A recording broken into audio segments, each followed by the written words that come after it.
Hi, ഇന്നത്തെ video CBSE 10ാം ക്ലാസ്സിലെ കെമിസ്ട്രിയുടെ first chapter chemical reactions and equations.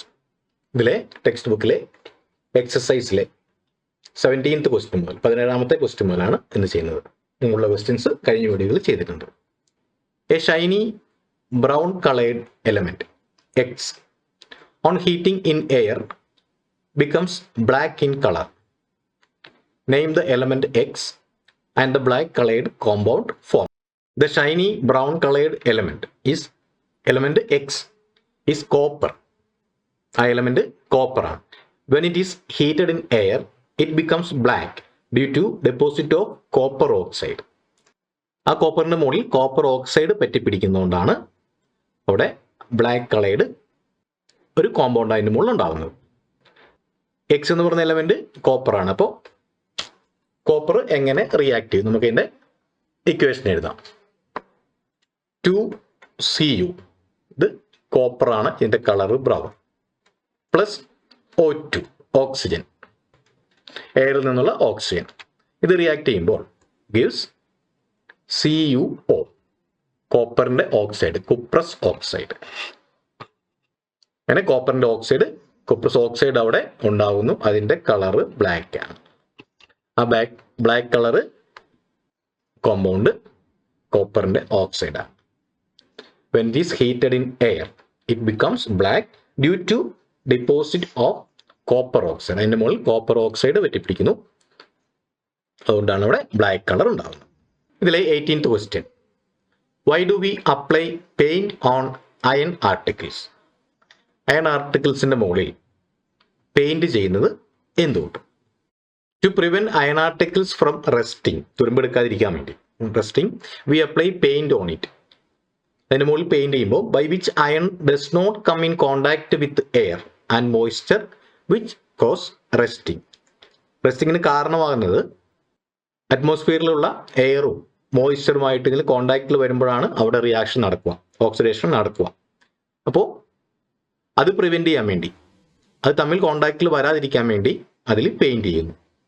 To prevent iron articles from rusting we apply paint on it by which iron does not come in contact with air and moisture. Does not come in contact with air and moisture, അതാണ് റെസ്റ്റിങ്ങിന് കാരണമാകുന്നത്. അത് ഒഴിവാക്കാൻ വേണ്ടിയാണ് അതിന് മുകളിൽ ഒരു പെയിന്റിന്റെ ഒരു കോട്ടിങ് വരുമ്പോൾ തുടർന്നുള്ള റിയാക്ഷൻ അവിടെ നടക്കില്ല. അതുകൊണ്ട് തന്നെ റെസ്റ്റിംഗ് ഉണ്ടാവില്ല. ഇതിലെ 19th question, oil and fat containing food items are flushed with nitrogen. Why? എന്തുകൊണ്ടാണ് നൈട്രജൻ ഗ്യാസിൽ കവർ ചെയ്ത് അത് വെക്കാനുള്ള കാരണം? When the oil and fat containing food is surrounded by unreactive gas nitrogen, there is no oxygen to cause its oxidation and to make it rancid.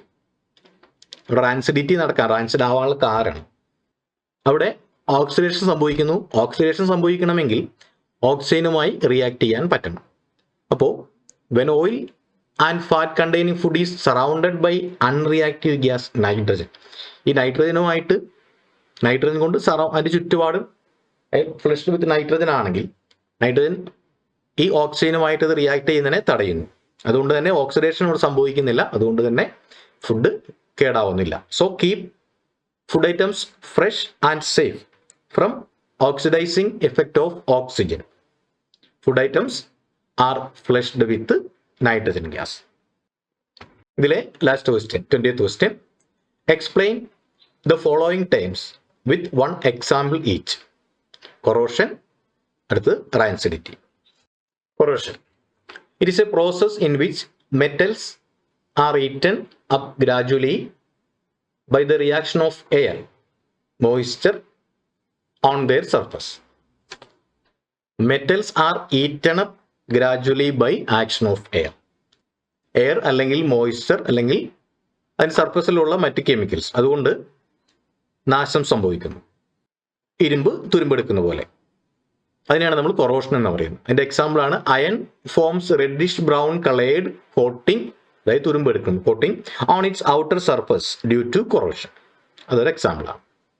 It is a process in which metals are eaten up gradually by the action of air, moisture or a chemical on their surface. ഇതിനെയാണ് corrosion എന്ന് പറയുന്നത്. Rancidity.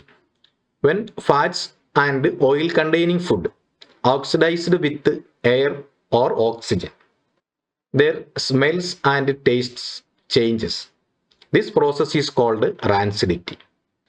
When fat and oil containing food, അങ്ങനെയുള്ള ഫുഡുകൾ oxidised with air or oxygen, ഓക്സിജനോ എയറിലുള്ള air അല്ലെങ്കിൽ oxygen അതുമായിട്ട് react ചെയ്യുമ്പോൾ their smells and tastes changes, മണവും രുചിയെല്ലാം മാറുന്നു, അതായത് കേടായി പോകുന്നു. This process is called rancidity. അറ്റ്മോസ്ഫിയറിലുള്ള എയറും ഓക്സിജനോ എയറുമായിട്ട് കമ്പൈൻ ചെയ്തിട്ട് ആ ഫുഡ് ഐറ്റംസ് കേടായി പോകുന്നതിനെയാണ് നമ്മൾ റാൻസിഡിറ്റി എന്ന് പറയുന്നത്. ഇതിൻ്റെ example cooking oil kept, cooking oil മാത്രമല്ല ഏത് ഫുഡും എക്സാമ്പിളാണ്. Cooking oil kept for long time will become rancid. കുറേ കാലം കുക്കിംഗ് ഓയിൽ കുറേ കാലം വെച്ചിരുന്നാൽ അത് കേടായി പോവും, അതിനെയാണ് നമ്മൾ അത് റാൻസിഡ് ആവും. അപ്പോൾ റാൻസിഡിറ്റി എന്ന് പറയുന്നത് കുക്കിംഗ് ഓയിൽ കേടാവുന്ന, അതുപോലെ തന്നെ ഫുഡ് ഓയിൽ കണ്ടന്റ് ഉള്ള ഫുഡൊക്കെ കുറച്ച് നേരം വെച്ചിരുന്നാൽ, എയറിൽ വെച്ചിരുന്നാൽ അത് കേടായി പോകുന്നു. അതിന് കാരണം oxidised with air or oxygen, അതാണ് കാരണം. അതിൻ്റെ ടേസ്റ്റ്, മണം, രുചിയെല്ലാം മാറുന്നു. അതിനെയാണ് റാൻസിഡിറ്റി എന്ന് പറയുന്നത്. എക്സാമ്പിളാണ് cooking oil kept for long time will become rancid.